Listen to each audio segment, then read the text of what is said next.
नाज़रीन, मियाँ ताहिर हाज़िर खिदमत। आज मैं आपको एक तारीख़ी वाक़या बयान करूँगा और वो वाक़या भी पाकिस्तान और इंडिया और इज़राइल से मुतल्लिक़ है। और ये ऐसा वाक़या है कि जिसके बाद अंदाज़ा लगाना मुश्किल नहीं होगा कि पाकिस्तान हमेशा दुश्मनों के नरगे में रहा और हमेशा उसने दुश्मनों की आंखों में आंखें डाली हैं और उनके मंसूबों को किस तरह से नाकाम बनाया है। बड़ा ईमान अफरोज़ भी है और बड़ा ऐसा वाक़या है कि जिसके बाद हमें अपनी जो फोर्सेस हैं उस पर यकीन जो है वो ज़्यादा मुस्तहकम हो जाता है। और दूसरा फिर मैं आपको ये भी बताऊंगा कि पाकिस्तान ये जंग जीत चुका है, हवाओं में नहीं है, हकीकत में बताऊंगा, हकायक के सामने ला के बताऊंगा कि पाकिस्तान ये जंग जीत चुका है, इंडिया ये जंग हार चुका है। और फिर कुछ हमारे पास जो कुछ है उसका कोई एक दो का तारफ़ कराऊंगा ताकि दुश्मन को साथ साथ पता चलता जाए कि वो कितने पानी में है। तो सबसे पहले ये वाक़या है 1980 का। 1980 में इज़राइल और इंडिया ने मिलकर एक मंसूबा बनाया, एक नापाक मंसूबा, जिसका मकसद था कि पाकिस्तान का जो एटॉमिक प्रोग्राम है, एटॉमिक जो उसका साइट्स हैं जहाँ पे एटम बम बन रहा था और सारी वहाँ पे फैसिलिटी थी कोहूटा, उस पर हमला किया जाए और उसको तबाह कर दिया जाए। तो इस मकसद के लिए, इस नापाक मकसद मंसूबे के लिए पूरा एक स्क्वाड्रन इज़राइल से जहाज़ों का, फाइटर जेट्स का इंडिया पहुंचा और वहाँ इन्होंने मिलकर एक मंसूबा बनाया। और उसके तहत ये था कि ये एक ऐसी कॉम्बैट फॉर्मेशन में ये पाकिस्तान के अंदर दाखिल होंगे इजरायली जहाज़ जो हैं कि वो ऐसे लगेगा, राडार उसको पकड़ नहीं सकेगा और राडार को ऐसे लगेगा उस फॉर्मेशन में जिसमें वो आ रहे होंगे कि ये कोई बड़ा मुसाफिर जहाज़ है, तो इसलिए वो अलर्ट नहीं होगा। अच्छा, याद रखें ये वो दौर है जब पाकिस्तान का एटमी प्रोग्राम अभी मुकम्मल नहीं हुआ था, अभी वो तकमील के मराहिल में था और पाकिस्तान के पास F-16 तैयारे भी नहीं थे। F-16 तैयारे आपको पता है कि इंटरसेप्टर हैं, वो फ़ज़ा में जाके दूसरे जहाज़ों को बड़े अच्छे तरीके से इंटरसेप्ट कर सकते हैं। तो उस वक्त पाकिस्तान टेक्नोलॉजी, एयर टेक्नोलॉजी के लिहाज से भी बहुत आगे नहीं था, उसको एज नहीं था। और दूसरा ये कि प्रोग्राम भी अभी नहीं बना था, यानी कि हमारा बम अभी जो एटम बम है वो अभी मुकम्मल नहीं हुआ था। तो उन्होंने सोचा कि इसको पहले ही हम तबाह कर दें। अब जब वो उन्होंने ये प्लान कर लिया तो इसकी कुछ ही उनके प्लान की एग्जीक्यूशन के कुछ घंटों पहले पाकिस्तान की इंटेलिजेंस को ये इसकी इतला हो गई और उन्होंने उस वक़्त की हुकूमत को बताया। उस वक़्त के फौजी सरबराहान फौरी तौर पे सर जोड़ के बैठे और उन्होंने फिर ये इसका काउंटर मंसूबा वो बनाया, वो सुनने के लायक है। उस वक़्त पाकिस्तान की अफवाज के, मुसल्लह अफवाज के सरबराहान सर जोड़ के बैठे और उन्होंने तय किया कि हमने इसको किस तरह से काउंटर करना है। तो एक बात तो तय थी कि हम उनका मुकाबला अगर करने जाते और उनको इस तरीके से रोकना चाहते तो शायद वो फौरी तौर पे हम उसमें कामयाब ना हो पाते। तो स्ट्रेटजी ये बनाई गई कि पाकिस्तान एयरफोर्स के 3 ग्रुप्स में तैयारे जो हैं और पायलट्स जो हैं वो बनाए जाएंगे और तीनों हर ग्रुप की अलग-अलग जिम्मेदारी होगी। एक ग्रुप जो है वो जाके फ़ज़ा में ये जो उनके आने वाले इजरायली तैयारे हैं उनको इंटरसेप्ट करेगा और उनको निशाना बनाएगा, उनसे लड़ाई करेगा। और इससे पहले एक ग्रुप जो है वो इजराइल रवाना हो जाएगा जहाज़ों का और वो इजराइल का जो एटॉमिक एरिया है जहाँ पे उसने अपना ये सारी फैसिलिटी जो है वो बनाई हुई है वो है नेगेव डेजर्ट में और डिमोना उसका जो उस नाम था उस एरिया का, उसमें जाके वो अटैक करेगा। और तीसरा जो है वो इंडिया के भाभा एरिया है जहाँ पे उसने अपना एटॉमिक प्लांट लगाया हुआ था और वहाँ पे ये एटॉमिक बम बन रहा था, तो उस पे जाके अटैक करेगा एट द सेम टाइम, मतलब somewhat with the difference of time, मतलब ये तीनों जो कार्रवाइयाँ ये की जाएंगी। और इसमें जो सबसे बड़ा मुश्किल थी वो थी कि जो इजराइल जाएंगे उस वक्त ये फैसिलिटी नहीं हुआ करती थी कि एयर में रीफ्यूलिंग की, कि आप जहाज़ों में रीफ्यूल कर सकें फ़ज़ा के अंदर। ये तो अब जाके एक नई टेक्नोलॉजी आई है जो अमेरिका ने शुरू की और उसके बाद चाइना इसमें बहुत आगे चला गया है।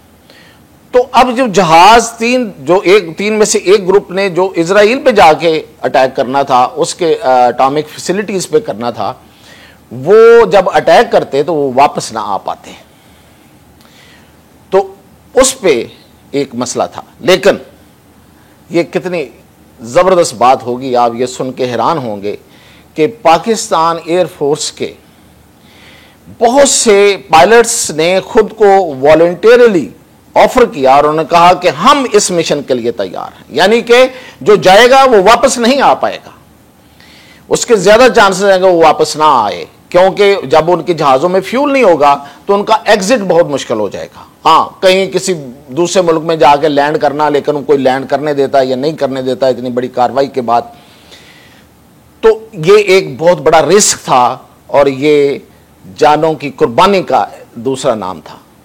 और उसके लिए बेशुमार हमारे पायलट्स ने अपने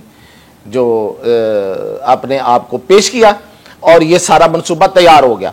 इस मंसूबे की भिनक जो है वो अमेरिकन को पड़ गई और हम खास तौर पे उन्होंने हमारी जो एयरफोर्स की मूवमेंट है उसको उसने सैटेलाइट से देख लिया और कुछ उसको इंफॉर्मेशन मिली, तो उसने फौरी तौर पे फिर इजराइल को रोका कि अगर तुम ये वाकया इस तरीके से तुम ये कार्रवाई करोगे तो उसका नुकसान आपको ये भुगतना पड़ेगा।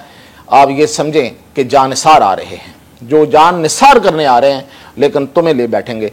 तो उसमें फिर इन्होंने फौरी तौर पर अपना ये प्लान जो था, ये नापाक मंसूबा जो था, वो रिवर्स किया।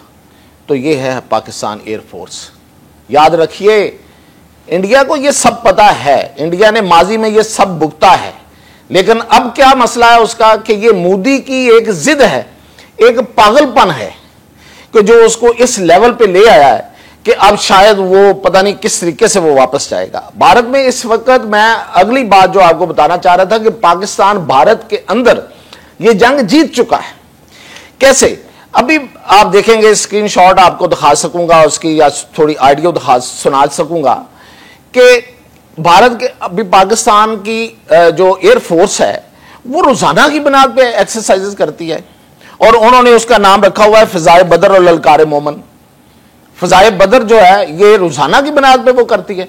अब एक नॉटम जो है, यानी कि एक आप कहें कि एक अलर्ट एयरफोर्स का, वो इंटरनेट पे कहीं घूम रहा था, उसको लेके इंडिया में ये एक टीवी चैनल, एक बहुत बड़ा टीवी चैनल जो है, उसने पैनिक फैला दिया कि पाकिस्तान जो है वो उसने नॉटम जारी कर दिया और वो एयर एक्सरसाइजेस कर रहा है और ये कर रहा है और वो कर रहा है। तो ये पैनिक अटैक है इस वक्त इंडिया के अंदर, एक पैनिक अटैक है कि इंडियन जो है वो अपने ही लोगों पे बॉम्ब भी गिरा रहे हैं। और अभी जो वाकया, अभी जो रिपोर्ट हो रहा है वो ये है कि भारतीय फौजियों ने सिखों पे फायरिंग कर दी है, सिख फौजियों पे फायरिंग कर दी है। तो एक पूरा पैनिक अटैक है और उसकी एक बड़ी मिसाल ये है उस पैनिक अटैक की कि जो नादरन कमांड है इंडिया की, नादरन कमांड यही उनकी कश्मीर वाली होगी, तो इसका जो कमांडर है एम सुचिंद्रा कुमार, इसने राजनाथ वजीर दफा को और मोदी को यह बताया जाके कि पहली बात तो यह है कि ये जो पहलगाम है ये किसी का मंसूबा नहीं है, और दूसरा ये कि हम इस जगह पे, ये इस एरिया में हम जंग नहीं जीत सकते पाकिस्तान से। उसने कोई ना कोई तो चीजें बताई होंगी और उसको उसकी जगह से हटा दिया गया और उसकी जगह पे इन्फेंट्री का जनरल प्रीतक शर्मा लगाया। अब प्रीतक शर्मा जो है ये वो बंदा है जो महंगी तरीन वॉर गेम्स का ये मास्टरमाइंड है। इसने एक वॉर गेम्स करवाई थी, दुनिया की महंगी तरीन वॉर गेम्स इसने इंडिया के अंदर कराई थी, जो जाहिर है कि बंद कमरों में होती हैं। और इसने ये सिर्फ इस पॉइंट को रख के सामने करवाई थी कि पाकिस्तान से गिलगित बल्तिस्तान लिया जा सकता है, ये उस पर फोकस थी। अब उसको ला के लगाया। उसने जो पहली मीटिंग की है उसमें ही अफसर उसके सामने बोल पड़े हैं इंडियन फौज के, और उन्होंने कहा है कि भाई हम नहीं कर सकते ये सब कुछ। और फिर ये है कि जो हम पे ये जो मुद्दा डाला जा रहा है कि हमारे होते हुए हुआ है, ये वाला वाकया, तो हमारी सिक्योरिटी वहां पे एनफ नहीं है, तो ये जंग भी हम नहीं कर सकते। तो उन्होंने पहले उनको सारी उनकी आंखें खोल दी हैं। लेकिन ये जो जनरल प्रीतक शर्मा की जो अपॉइंटमेंट है और इस तरह का जो मंसूबा है, ये पाकिस्तान को पता था पहले से, इसलिए पाकिस्तान ने अपने जो स्कर्दू और सैदो शरीफ सवात वाले जो एयरपोर्ट है उनको ऑपरेशनल कर दिया है। पाकिस्तान ने इसी के पेश नज़र सैदो शरीफ सवात और स्कर्दू के अपने जो एयरपोर्ट्स हैं उनको फंक्शनल कर दिया था बहुत पहले।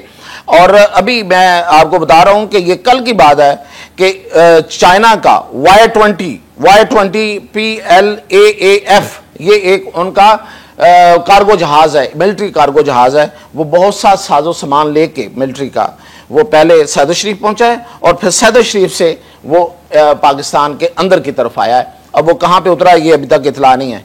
तो ये बता रहा हूं कि चाइना बगैर अपना हाथ दिखाए हुए इस जंग में पूरी तरह से पाकिस्तान का साथ दे रहा है। और मैंने जैसे कहा था कि PL-15, मैंने सबसे पहले आपको खबर दी थी कि PL-15 जो है वो JF थंडर में फिक्स हो गया है और वो लॉक है। और इस वक्त PL-15 चीन का वो मिसाइल है, चीन का बनाया हुआ, जो लॉन्ग रेंज है और जिसका अभी तक इंडिया के पास ऐसा मिसाइल नहीं है। और वो आज जो एयरफोर्स ने अपना नगमा जारी किया है उसमें वो नजर आ रहा है। और एक और मैं आपको तस्वीर दिखा रहा हूं कि हमारे एयरमैन जो हैं वो एक बॉम्ब फिक्स कर रहे हैं JF-17 थंडर में। और ये बॉम्ब जो है ये 120+ किलोमीटर दूर तक, यानी कि 120 किलोमीटर से ज्यादा दूर तक ये मार कर सकता है। और ये बिल्कुल इतना ये प्रिसाइज है कि गलती की कोई गुंजाइश नहीं है। और तीसरा मैं एक और चीज जो आपको मैं बताऊं, मैंने अब वो भी तो बताना कि दुश्मन की नींदें उड़े, तो एक जियोटॉन सुपर हाई अल्टीट्यूड का ड्रोन जो है वो चाइना ने पाकिस्तान को दिया है। ये सुपर हाई अल्टीट्यूड ड्रोन का मतलब ये है कि ये तमाम एयर डिफेंस से ऊपर रहता है, यानी कि कोई एयर डिफेंस सिस्टम उसको नहीं पकड़ सकता। ये बहुत ऊपर जाके और इतना प्रिसाइजली ये अपने टारगेट को निशाना बनाता है कि गलती की गुंजाइश ही कोई नहीं है। ये कई दफा आजमाया जा चुका है और इसके कहां आजमाया जा चुका है ये मैं आपको नहीं बताऊंगा। तो मैं आपको बता रहा था कि पाकिस्तान जो है वो अपनी जंग जीत चुका है। और ये जो पैनिक अटैक है इंडिया में, वो एक तरफ, और दूसरी तरफ पाकिस्तान में देखें कि डिजिटल डायरेक्ट फॉरेन इन्वेस्टमेंट की कॉन्फ्रेंस हो रही है। बड़े सुकून से वजीर आजम शहबाज शरीफ ने उससे खिताब किया है, बाहर से लोग आए हुए थे और कोई पैनिक नहीं है, बिल्कुल सुकून है। अपनी हमारी फोर्सेस जो हैं वो हरदम तैयार, और शहबाज अफलाक के शहबाज जो हैं वो हर वक्त अपनी निगाहें गाड़े हुए हैं दुश्मन पे।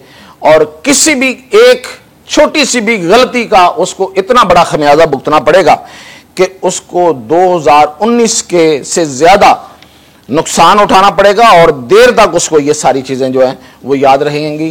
तो ये मैंने आपको अब तक का मैंने अपडेट दिया है।